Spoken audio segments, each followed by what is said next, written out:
serikali isaidie wagonjwa ambao wanaugua high blood pressure na dawa, kwa sababu hata ukienda kwa hospitali ya serikali bado utanunua dawa, bado utalipia, si bure.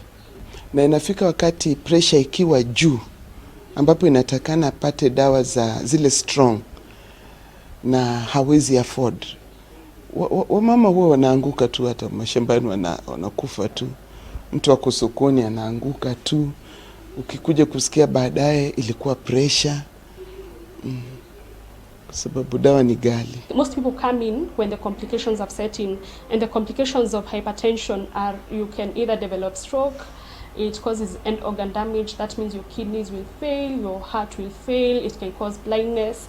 So before we get there, it is easier to prevent, to incorporate the modifiable risk factors, our diet, our exercise, our stress management,